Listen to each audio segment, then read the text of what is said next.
It's late. Time for your story, I think. My name is Christopher Lee, and these are Edgar Allan Poe's Gothic Tales.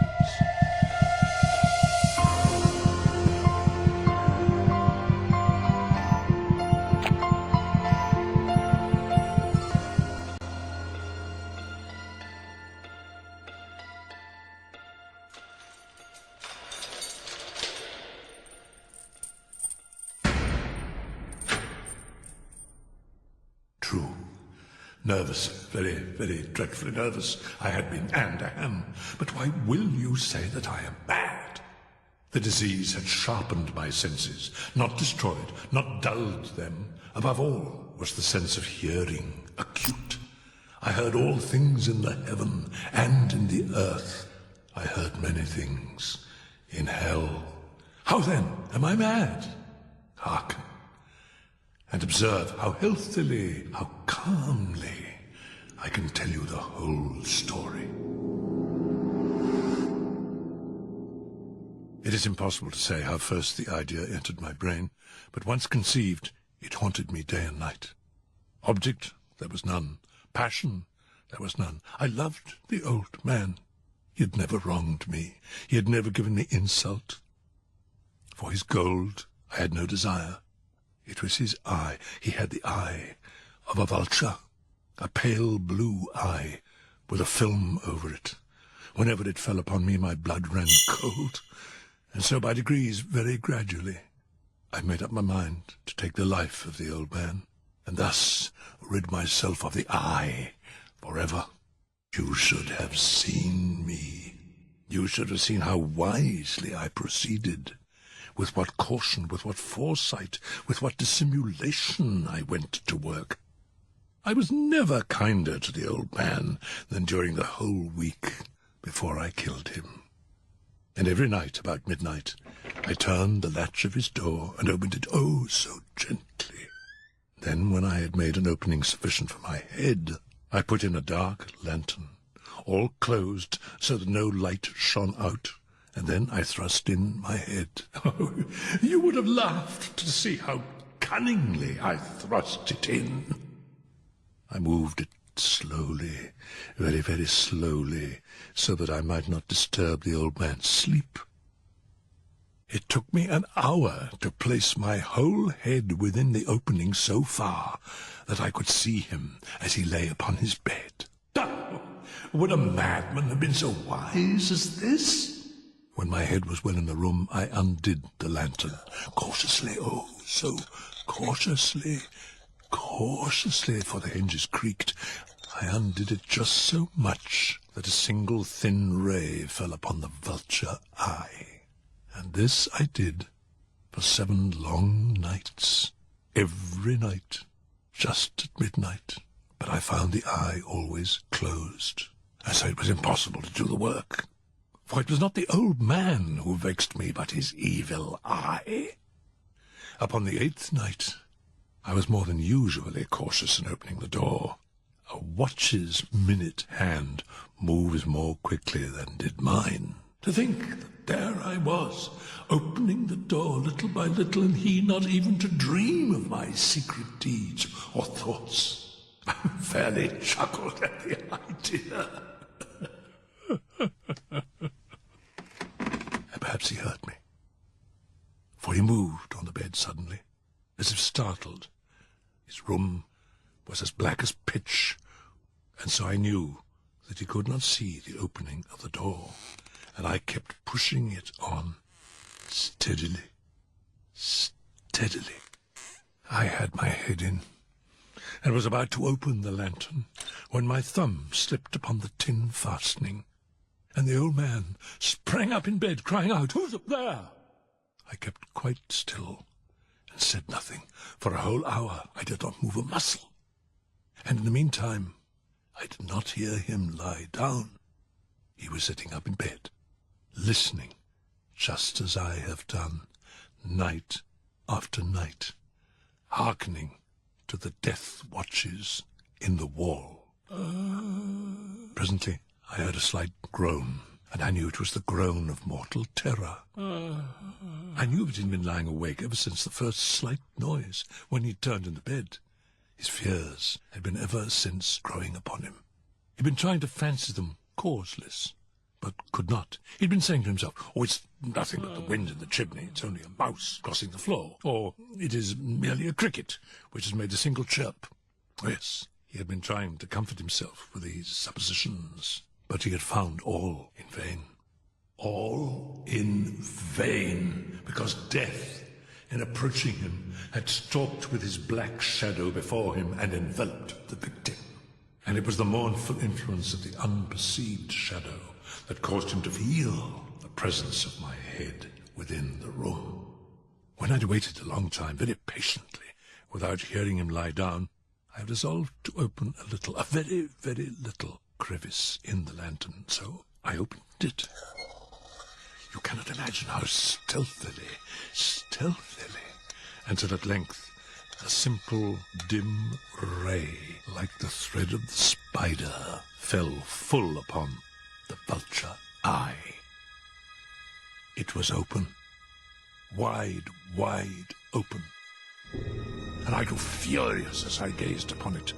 I saw it with perfect distinctness, all a dull blue, with a hideous veil over it that chilled the very marrow in my bones. But I could see nothing else of the old man's face or person, for I directed the ray as if by instinct, precisely upon the damned spot. Had I not told you that what you mistake for madness is but over-acuteness of the senses? Now, I say, there came to my ears a low, dull, quick sound, such as a watch makes when enveloped in cotton. I knew that sound well, too. It was the beating of the old man's heart. It increased by fury, as the beating of a drum stimulates the soldier into courage. But even yet I refrained and kept still. I scarcely breathed. I held the lantern motionless. I tried how steadily I could maintain the ray upon the eye. Meantime, the hellish tattoo of the heart increased. It grew quicker and quicker and louder every instant. The old man's terror must have been extreme. It grew louder, I say. Louder every moment. Do you mark me well? I've told you that I am nervous. And now, at the dead hour of the night, amid the dreadful silence of that old house, so strange a noise as this excited me to uncontrollable terror. Yet for some minutes longer I refrained and stood still. But the beating grew louder. I thought the heart must burst. New anxiety seized me. The sounds would be heard by a neighbor. The old man's hour had come. With a loud yell, I threw open the lantern and leaped into the room. He shrieked once only. In an instant, I dragged him to the floor and pulled the heavy bed over him. I then smiled gaily to find the deed so far done.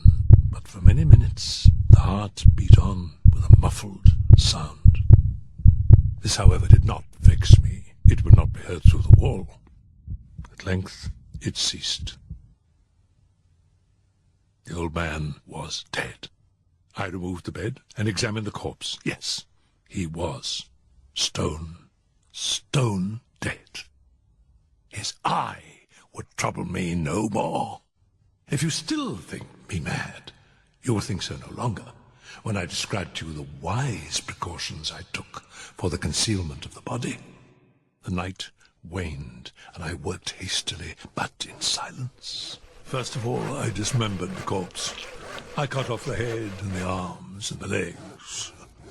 I then took up 3 planks from the flooring of the chamber and deposited all between the scantlings. I then replaced the board so cleverly, so cunningly, that no human eye, not even his, could have detected anything wrong. There was nothing to wash out, no stain of any kind, no blood spot whatever. I'd been too wary for that.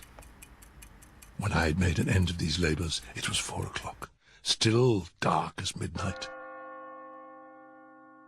As the bell sounded the hour, there came a knocking at the street door. I went down to open it with a light heart, for what had I now to fear? There entered 3 men, who introduced themselves with perfect suavity as officers of the police. A shriek had been heard by a neighbour during the night. Suspicion of foul play had been aroused, and they, the officers, had been deputed to search the premises. I smiled, for what had I to fear? I bade the gentleman welcome. The shriek, I said, was my own, a dream. The old man I mentioned was absent in the country. I took my visitors all over the house. I bade them search well. I led them at length to his chamber. I showed them his treasures, secure, undisturbed. In the enthusiasm of my confidence, I brought chairs into the room and desired them here to rest from their fatigues, while I myself, in the wild audacity of my perfect triumph, placed my own seat upon the very spot beneath which reposed the corpse of the victim. The officers were satisfied. My manner had convinced them. I was singularly at ease. They sat, and while I answered cheerily, chatted of familiar things. But ere long, I felt myself getting pale, and wished them gone. My head ached, and I fancied a ringing in my ears, but still they sat and chatted. The ringing became more distinct. I talked freely to get rid of the feeling, but it continued and became, the ringing became more distinct, until at length I found that the noise was not within my ears. No doubt, I now grew very pale, but I talked more fluently and with a heightened voice, yet the sound increased. Now what could I do? It was a low, dull, quick sound, much such a sound as a watch makes when enveloped in cotton. I gasped for breath, and yet the officers heard it not. I talked more quickly, more vehemently, but the noise steadily increased. I arose and argued about trifles in high key and with violent gesticulations, but the noise steadily increased. Why would they not be gone? I paced the floor to and fro with heavy strides, as if excited to fury by the observations of the men, but the noise steadily increased. Oh, God, what could I do? I foamed, I raved, I swore. I swung the chair upon which I had been sitting and grated it upon the boards, but the noise arose over all and continually increased. It grew louder, louder, louder, and still the men chatted pleasantly and smiled. Louder, louder, louder, louder, louder, louder! Was it possible they heard not? Almighty God, no! No! They heard! They suspected! They knew! They were making a mockery of my horror. This I thought, and this I think. But anything was better than this agony. Anything was more tolerable than this derision. I could bear those hypocritical smiles no longer. I felt that I must scream or die. And now, again, hark! Louder! Louder! Louder! Louder! "Villains!" I shrieked. "Dissemble no more! I admit the deed! Tear up the planks here! Here! It is the beating of his hideous heart!"